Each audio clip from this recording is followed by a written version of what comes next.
Go ahead. Good morning, and welcome to the Unitarian Universalist Church of the Hill Country. I'm Janet Belden, and I will be the service associate this morning.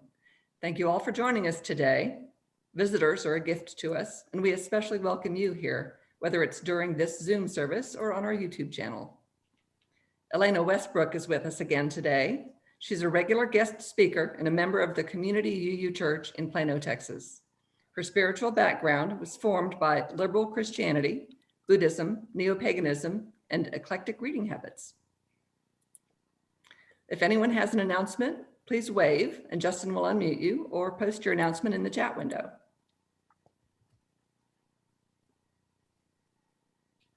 Anybody? I don't see any. All right. We'll light our chalice today to the music of Jim Scott performing Gather the Spirit. May its flame inspire us all.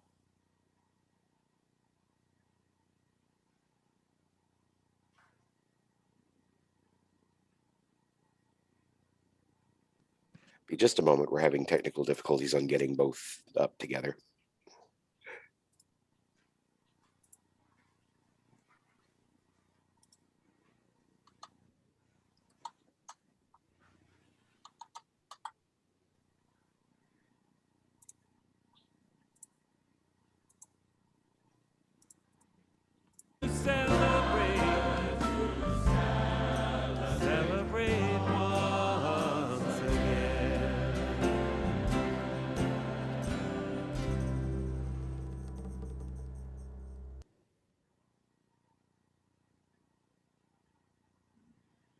Please join us now in reciting our mission statement and affirmation, which will be displayed on the screen.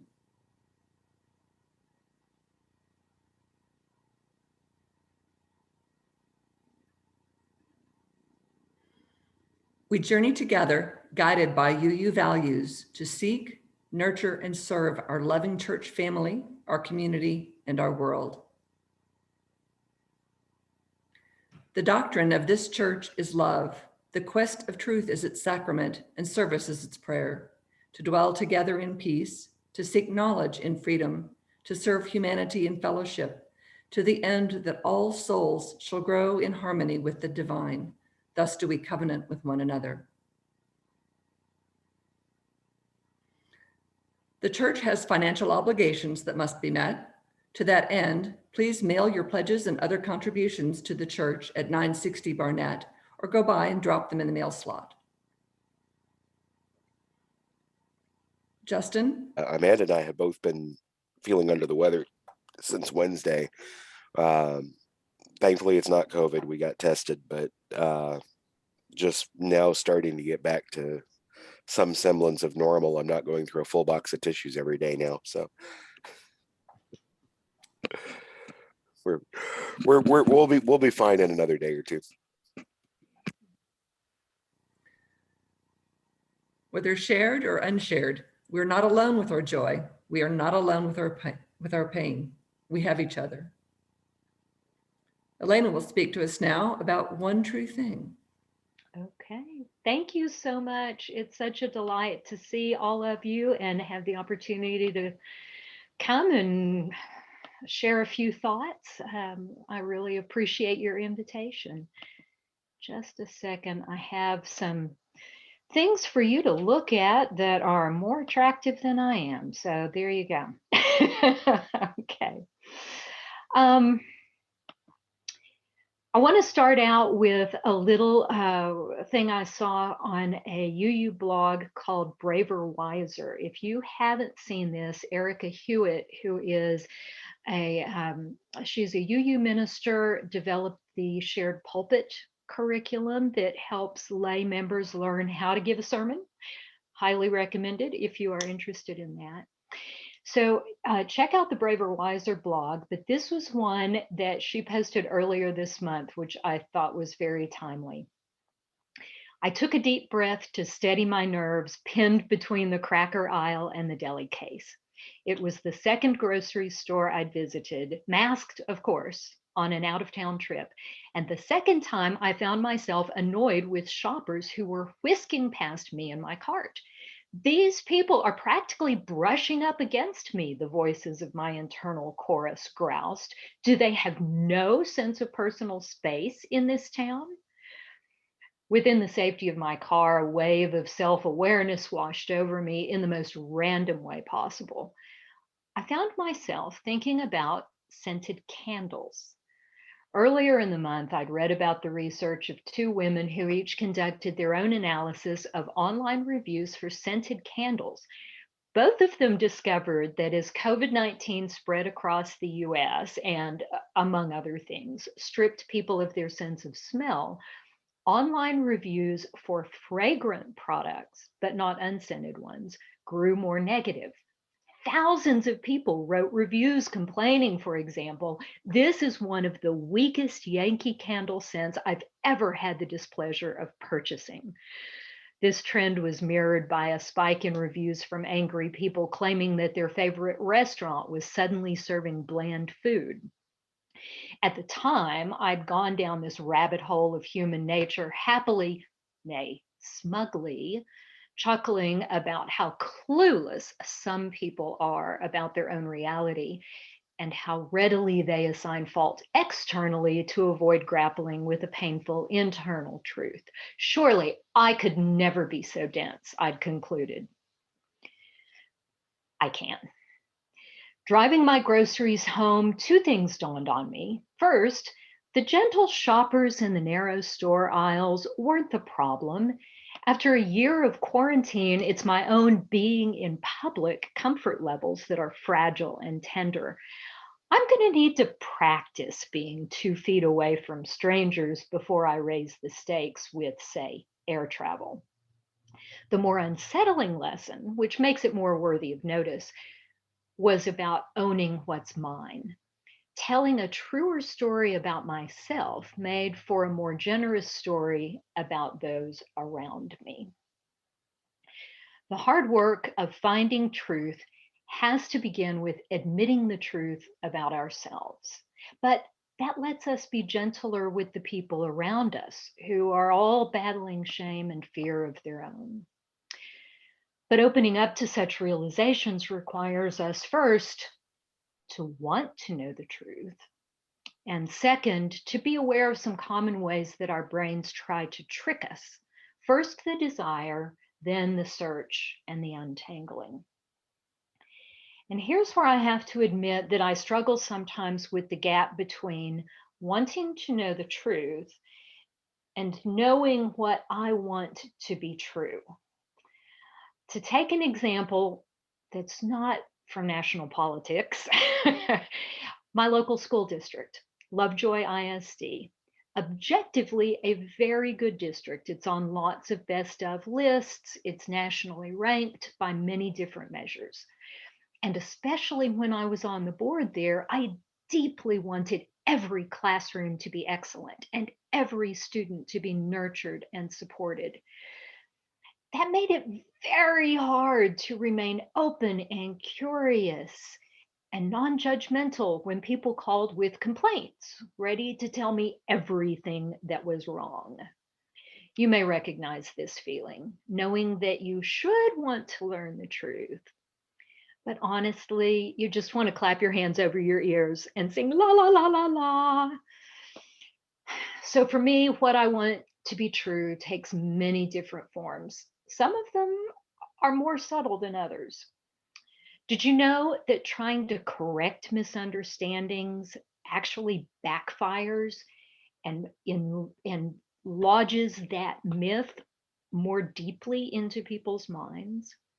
If a reporter writes, it's not true that Hillary Clinton is running a human trafficking organization from the basement of a pizza shop, too many people forget the not and remember the human trafficking charge. So, this is why many publicists have quit using the myth versus fact formulation, because it's the myth that sticks in our minds. And if you try to persuade someone to change their minds for something, a belief that they hold for probably some really irrational reason, well, irrational to you as the arguer, It just makes them dig in deeper. And then if you test them later, it turns out that that belief is even more firmly held after someone has presented the believer with evidence to the contrary. People just hold on tighter. You cannot argue someone out of a position with data and facts if that belief is tied up with their core identity, with their profession, their group identity, or their sense of self. Upton Sinclair was the one who wrote, you've probably heard this before, it is difficult to get a man to understand something when his salary depends on his not understanding it. It's just as true of all of us here as it is of any QAnon believer. And today, for example, it's especially true of, say, Exxon executives studying graphs of atmospheric carbon dioxide levels. Now, there's a tendency related to all of this, a phenomenon you've probably heard of called confirmation bias. And that's the tendency, whether it's in a lab or reading the morning newspaper, to focus on the data that supports what you already believe and to discard contradictory evidence as inconsequential. It's an outlier, it's an error, it's the exception that proves the rule. Well, we all do this in ways large and small. Say there's someone at the office who rubs you the wrong way. You'll remember the things she did that irritated you and forget the times when she was helpful. If there's a story in the paper about a corrupt politician from the other party, there's a tendency to think, see, that proves all of those party members are liars and crooks. However, if a politician from my own party is caught doing the same thing, my first reaction is, oh, no, not one of ours.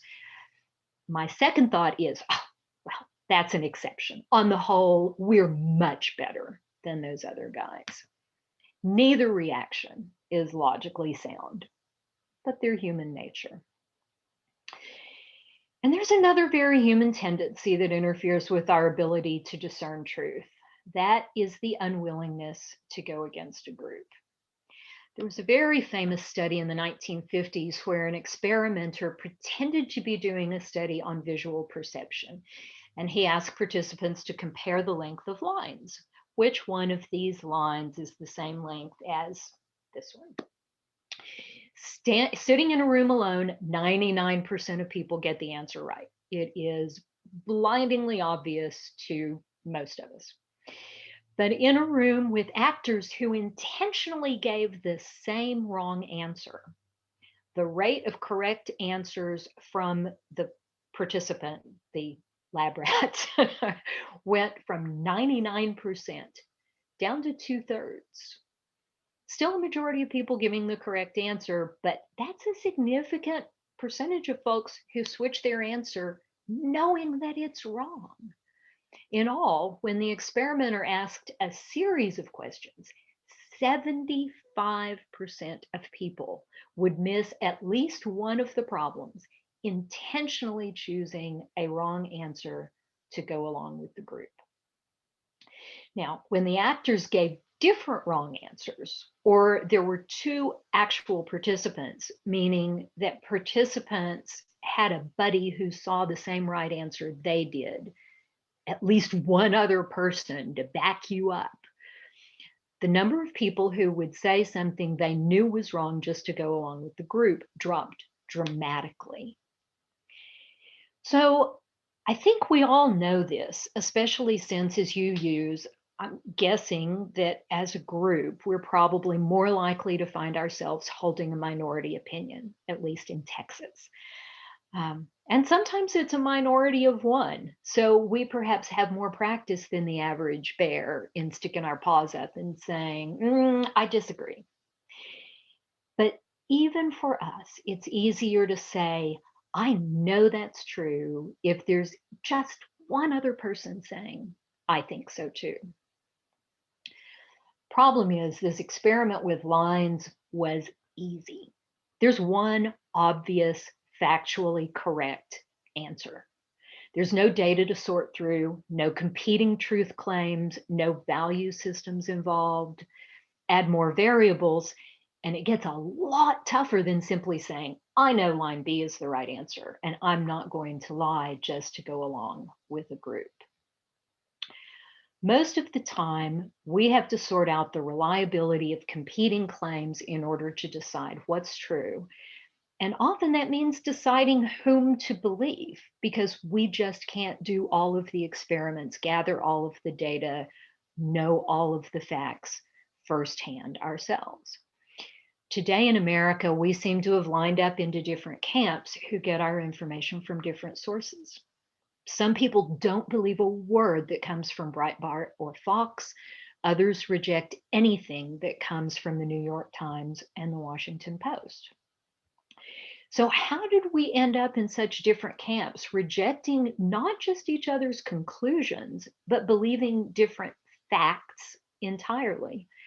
It's not just that famous echo chamber effect of listening to the news that agrees with you already, shades of confirmation bias. Liberals and conservatives are literally looking at different worlds, seen through different moral lenses. So let's take a quick side tour to figure out what those lenses are. If you examine moral codes from around the world, what do they have in common and where do they differ? Different researchers come up with slight variations, but cognitive scientist Steven Pinker and psychologist Jonathan Haidt come up with 5 different primary facets or domains that underlie morality: harm, fairness, community or in-group, authority, and purity. Differences in moral codes then result from the relative emphasis each culture puts on those 5 values. So differences in emphasis are easy to see. The Jewish laws of kashrut, keeping kosher, support the moral value of purity and also authority. Roman Catholic Church and some Asian cultures place a higher value on authority than most American UUs do. Actually, almost everyone places a higher value on authority than UUs tend to. In general, as you can see in this chart, liberals tend to emphasize preventing harm and enforcing fairness, which we might call justice, while conservatives place a higher weight on group loyalty, i.e., patriotism, authority, and purity. What does any of this have to do with identifying truth? Well, keep in mind that morality is a basis for belief, but it's often held so firmly, almost unconsciously, and at such a gut emotional level that it feels like fact. So remembering that can help us disentangle sometimes fact from belief. So what's fact and what's belief? Let's start with an easy one. The world is round, fact. The world is flat, belief. And definitely not true. Harder. Black Americans are more likely to be shot by police and killed unnecessarily. I personally think this one is a fact. There's a lot of data behind it. But there is still some nuance here, some attention that needs to be paid to the individual facts of each case, and there are beliefs tied up as the causal factors underlying this result. There's so many layers of belief on all sides that we end up back at square one wondering, what is really true? I, for one, would love for there to be one objective, provable set of facts that we could call truth with a capital T. However, reality is always more complex than that, and it changes. How many planets are there in our solar system? Remember when there were 9? Are ulcers caused by stress or by a bacterium? There's another so-called fact that has changed within my lifetime. We are blind men feeling our way around an elephant always. I recently watched a biography of Ernest Hemingway that was on PBS, and one passage struck me in particular. It's something Hemingway wrote about his writing process when he felt stuck. Sometimes when I was starting a new story and could not get it going, I would sit in front of the fire and squeeze the peel of the little oranges into the edge of the flame and watch the sputter of blue that they made. I would stand and look out over the roofs of Paris and think, all you have to do is write one true sentence. Write the truest sentence that you know. So finally, I would write one true sentence and then go on from there. Write one true sentence. Identify one true thing, the truest thing you know, and then go on from there. Ultimately, for us as Unitarian Universalists, the answers don't lie in one immutable truth handed down from on high anyway. Instead, our faith is founded upon attempting to ask the right questions. These are the big questions, the ones that lead to the moment when you realize the candle hasn't lost its smell, you have. Or that people aren't crowding you in the store. It's just that you've forgotten how to be around crowds. Casey Gerald was a boy from Oak Cliff, or is a boy who was from Oak Cliff, Texas. He attended Yale University on a football scholarship. He entered business and was highly successful. He went to Harvard Business School and started an acclaimed nonprofit to coach and develop socially conscious businesses. He wrote a wonderful book called There Will Be No Miracles Here, which I highly recommend. So Casey Gerald had an epiphany, one of those scented candle moments, when he was talking with the director of an urban farm in Harlem. Tony started Harlem Grown with money from his pension, and children came there, homeless children, carrying all of their belongings in a backpack to get their only meal of the day. He didn't take a salary so that all of Harlem Grown's resources could go to feeding those children. Gerald said, I finally realized that I was the dialysis for a country that needed a kidney transplant. I realized that my story stood in for all those who were expected to pick themselves up by their bootstraps, even if they didn't have any boots. That my organization stood in for all the structural systemic help that never went to Harlem or Appalachia or the lower Ninth Ward. That my voice stood in for all those voices that seemed too unlearned, too unwashed, too unaccommodated. If you are disturbed by the unconscionable things that we have come to accept, and he means as a society, injustice, hunger, prejudice, white supremacy, if you're disturbed by these, then it must be questioning time. So I have not a gospel of disruption or innovation or a triple bottom line. I do not have a gospel of faith to share with you today. In fact, I offer a gospel of doubt. The gospel of doubt does not ask that you stop believing. It asks that you believe a new thing, that it is possible not to believe. It is possible the answers we have are wrong. It is possible the questions themselves are wrong. Yes, the gospel of doubt means that it is possible that we in this room are wrong, because it raises the question, why? With all the power we hold in our hands, why are people still suffering so bad? This doubt, it fuels me. It gives me hope that when our troubles overwhelm us, when the paths laid out for us seem to lead to our demise, when our healers bring no comfort to our wounds, it will not be our blind faith. No, it will be our humble doubt that shines a little light into the darkness of our lives and of our world and lets us raise our voice to whisper or to shout or to say simply, very simply, There must be another way. Sometimes the only thing we know is true is that there must be another way. And this kind of truth doesn't emerge from study groups, from science, from researchers, or politicians. These institutions may help supply details or solutions, but the truth shines out of your life when you can stop running long enough to see it. Hemingway's memory begins, remember, with time spent quietly staring into a fire. I would sit in front of the fire and squeeze the peel of the little oranges into the edge of the flame and watch the sputter of blue that they made. I would stand and look out over the roofs of Paris.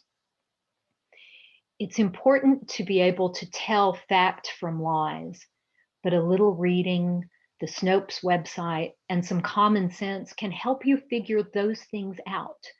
They are important, but they're not essential to finding your one true thing. What is essential is that we open ourselves up to the possibility that the answers we have are wrong, that even the questions we've been asking are the wrong ones. Snopes and Wikipedia cannot help us here. To come to the essential truth of your life, you must be quiet.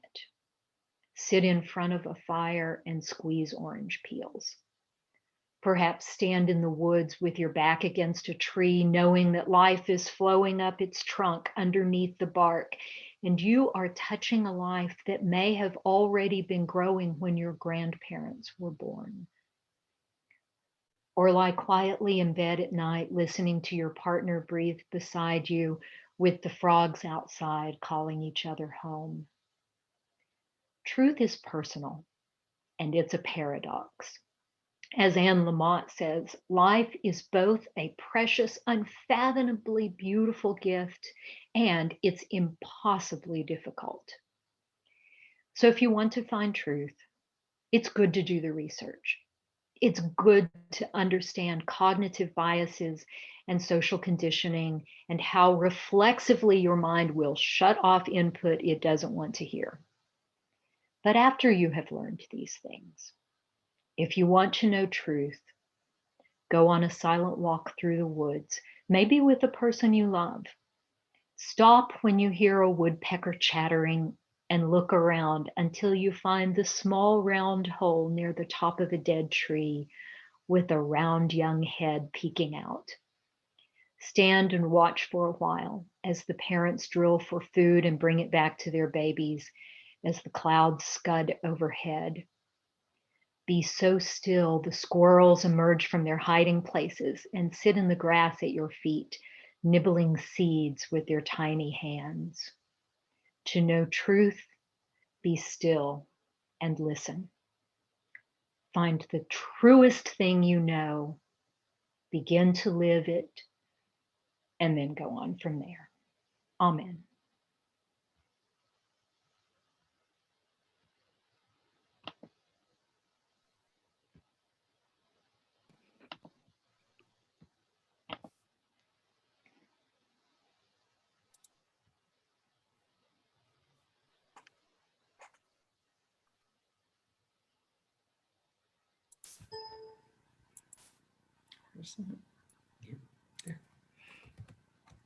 Thank you, Elena.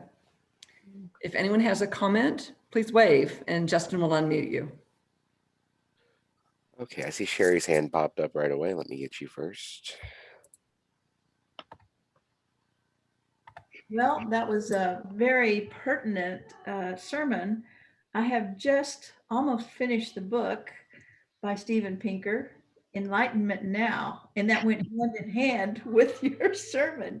I And love Steven Pinker. yes, and he was such a interesting philosopher, I guess, from Canada, but I had gotten it on my Kindle. But now I'm going to have to order the hard copy so I can go back and underline. Every chapter is so pertinent today, and it's pertinent to us all if we can open our mind. Yep. And you realize that your mind is closed when you read that book. Yeah. Yeah, I also recommend, and I couldn't work in everything that was filtering in, but there's a really wonderful thing that came out recently called Think Again by Adam Grant, who's an organizational psychologist. He has a podcast. He's on a lot of business things. He mostly works in the business arena, but it's called Think Again. And it's about really recognizing when you're stuck in an entrenched thought and it's time for some creativity. So Thank you for that. That was a great sermon. That was ironic. Just almost finished that book. so the Steven Pinker, the morality bit actually comes from his book, The Moral Instinct. But he does mention it in this Enlightenment Now I'm too, sure. Yeah. along with the humanism aspect. And Yeah. but thank you. All right, who else? Okay, David, let me get you up here just 1 second. Yeah, it's not really important, and I hesitate to bring it up, but people might find it interesting. When I was teaching at the University of Maine recently, a few years ago, I had a colleague and we were teaching together, and he used that Solomon Asch experiment with the lines, and he interpreted the conclusion slightly different, which you might find interesting. He said, not that you knowingly lie in order to go along with the other people who have said that given the wrong answer, but that you doubt yourself. Right. When other people are saying this wrong thing, you think, well, geez, maybe that line is longer, and doubt your perceptions, because the influence of the people next to you are more important for you than your perceptions. Yeah. Yeah. No, I definitely think that's true. All right, and Vicky, let me get you up here.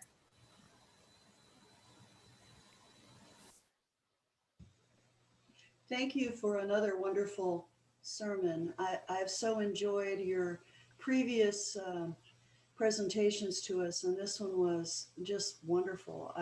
It struck triggered many thoughts for me.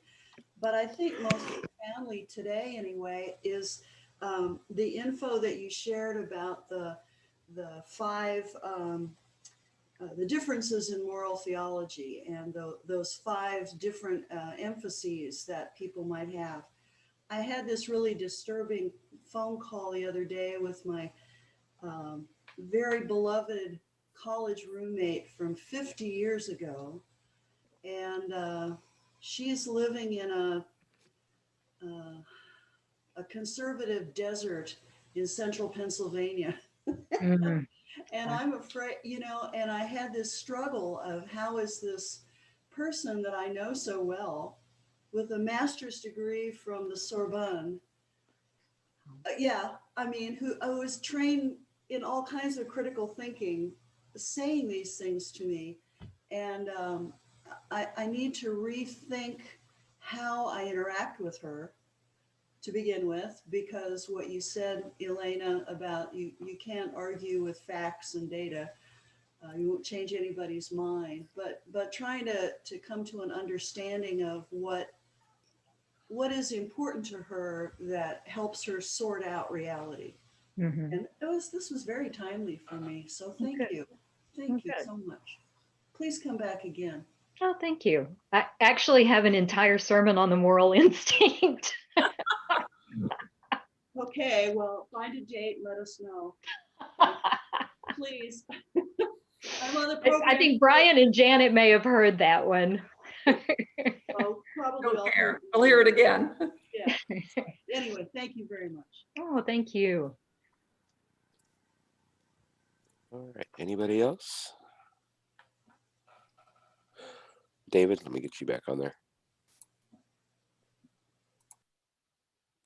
I don't want to dominate the discussion, but on that moral universe or the different beliefs, I've been thinking about that all my life, and I came to the conclusion that my belief is, and I came to this conclusion a long time ago, and I still believe it, and it's very childish, and that is that the two absolute necessary moral standards are fairness, sometimes called justice, and empathy or caring. That those two are enough. You know, I don't know, and I think it goes along with UU values quite well too. Mhm. Yeah. Yeah. It was interesting. I remember years and years ago reading C.S. Lewis wrote a book where he basically tries to lay a rational foundation. I believe it's called Mere Christianity, where it's an apology for Christianity in the technical philosophical sense of that word. And he begins with the argument from universal morality, and his conclusion is that because these moral strictures about not killing other people and so forth are universal, they must be given to us by God. I couldn't buy his conclusion, but I thought it was a really interesting place to begin. Um, All right, Linda had her hand up, and then I'll get to Jill next. Yes, Brian and Janet have been a gift to us in joining our church, but now they've doubled that gift with telling us about you. So thank you so much. Thank you, Linda. It's a delight. I appreciate it. Yes, I love Brian. Well, they were a huge gift to our church up in Plano too. So you guys just give and give wherever you go. What I wanted to comment on was the Anne Lamott quote about the great gift of life and the difficulty of it. And I'm still at this advanced age learning how easy it is to be smug about your own truth and then get it smacked right upside your face when you have a very wise 14-year-old who can completely upend things that you absolutely know are true. And she does that on a regular basis. And boy, am I being forced to grow still. Maybe I'm not 100% right after all. Very challenging. Oh, yes, I remember that with our daughter, that I learned when she was very small not to assume that I was right and she was wrong, because way too often she was right. So Anne Lamott actually has a TED Talk online with, when she was turning 65, she decided she would sit down and write 12 things she absolutely knows to be true.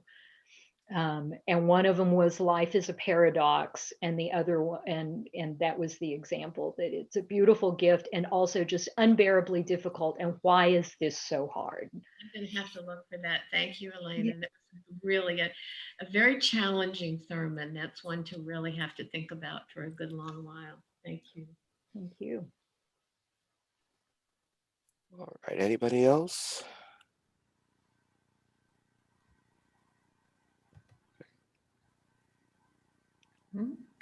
Our final hymn this morning is Lean In Toward the Light.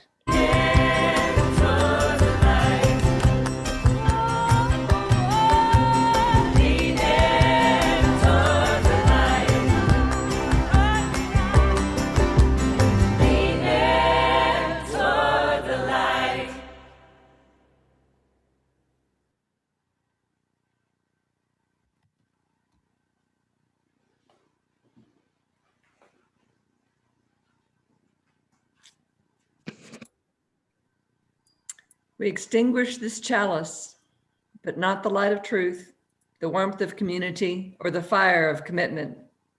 These we carry in our hearts until we are together again.